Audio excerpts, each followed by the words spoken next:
nature of electromagnetic radiations. Now this particle nature was dealt with by Planck in Planck's quantum theory. Particle nature की बात कहाँ की गई? In Planck's quantum theory. So अब हम इसी थ्योरी को डिटेल में पढ़ेंगे. Before that we will be seeing this effects one by one. So let us first talk about what is the black body radiation.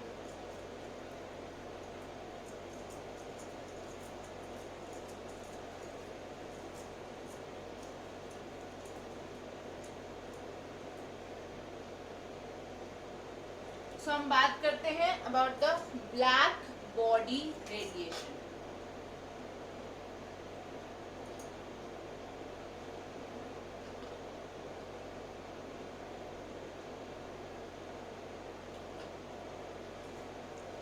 Children, black body कोई भी एक ideal body है जो हर एक वेवलेंथ या हर एक फ्रीक्वेंसी को अब्सॉर्ब करे as well as emit out करे. Any body that is going to absorb as well as emit out all frequencies and all wavelengths is termed as a black body. ये body जो है हम कह रहे हैं आइडियल बॉडी है, but आपको पता है नेचर में आइडियल कुछ भी एग्जिस्ट नहीं करता है. Okay, so this is just a hypothetical body. Okay, it can only be attained under highly specific conditions. Okay, let us now write down the definition first. An ideal body or substance, body मतलब कोई भी substance that emits and absorbs, मतलब emit भी और absorb भी all frequencies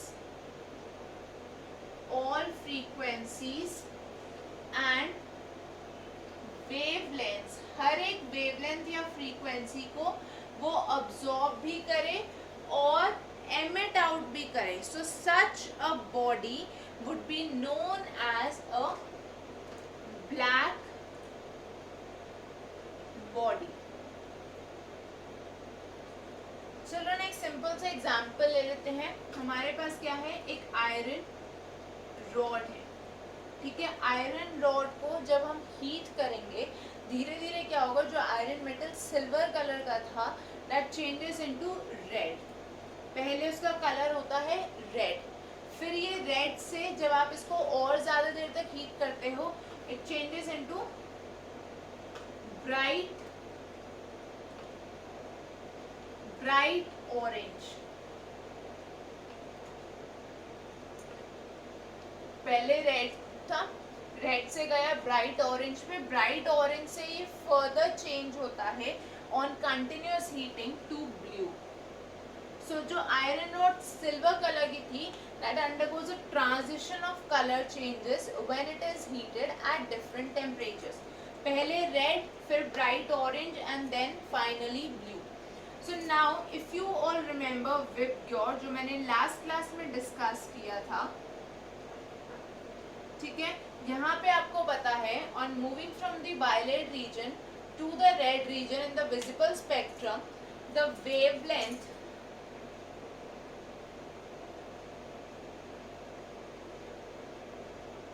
increases. ठीक है, the wavelength would increase when we are moving from the violet region to the red region. ठीक है, wavelength increase होने का मतलब है it goes from a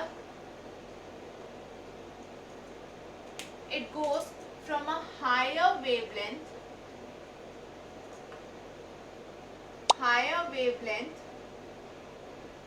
to a lower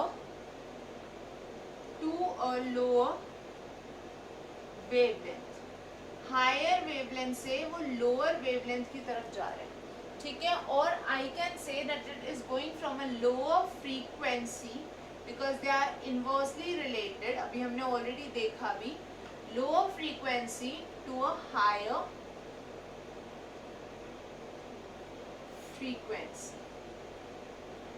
मतलब जब आप आयरन रॉड को हीट कर रहे हो, so it undergoes a change of colors from a lower frequency to a higher frequency or from a higher wavelength to a lower wavelength.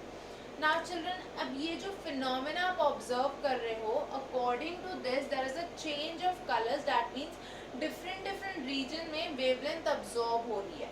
ठीक है, so it is emitting various wavelengths and it is absorbing various wavelengths.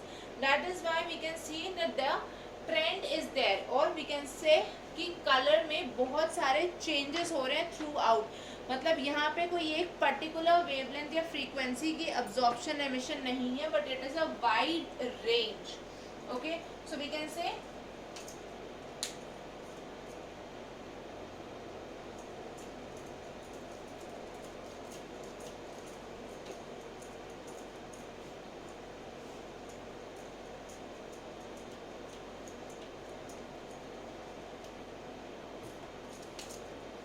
wide range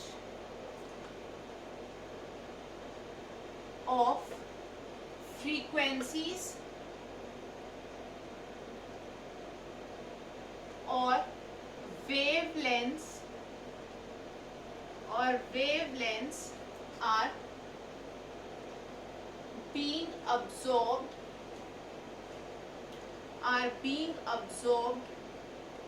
or released.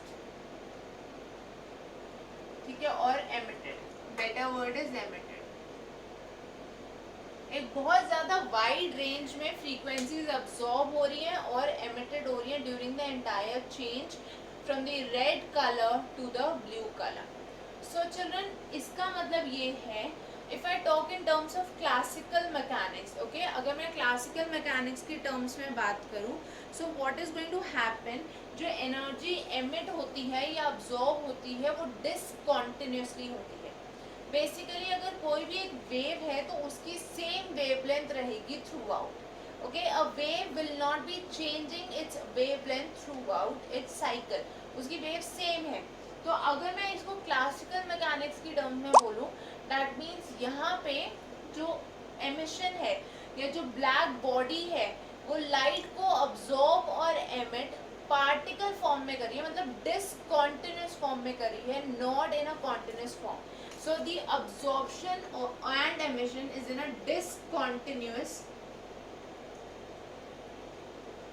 discontinuous form. That means in the particle form.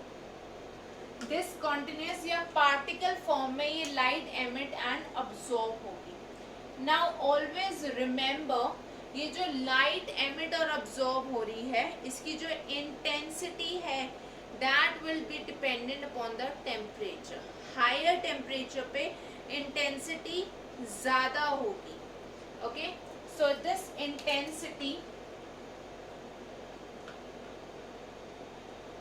Is a function of temperature.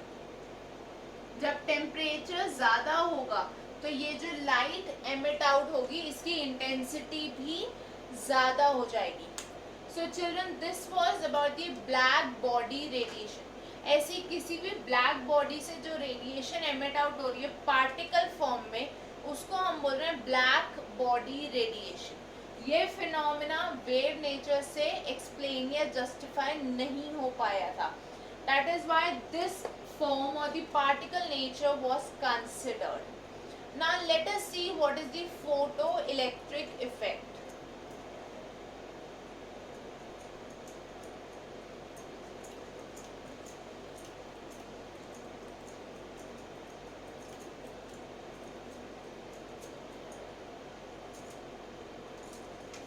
The photoelectric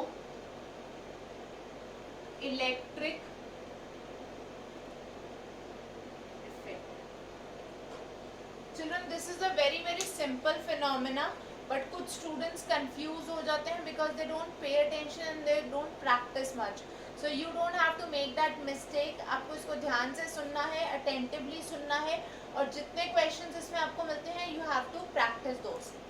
होता क्या है photoelectric effect में, let us see diagrammatically. Suppose of metal is there, ठीक है। अब क्या हुआ, इसके सरफेस पे मैंने एक लाइट को फॉल कराया, लाइट रे को फॉल कराया। So now what happens is, as soon as the light ray strikes the metal surface there will be ejection of electrons. जैसे ही metal surface पे light ray या electromagnetic ray strike करेगी, there will be ejection of the electrons from the metal surface. इसको हम बोलते हैं photoelectric effect. So we can say that this could be defined as when light of remember this is a very important point, of a certain frequency. ये जो light रे fall करेगी इसकी at least एक सर्टेन फ्रीक्वेंसी होनी चाहिए। ये क्यों होता है, this we will discuss later on, but right now the definition is when light of a certain frequency falls on a metal surface, falls on a metal surface, there is ejection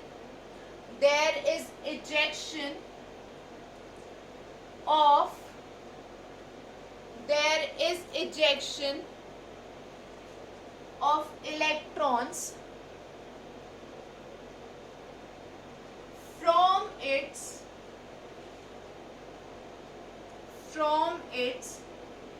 surface.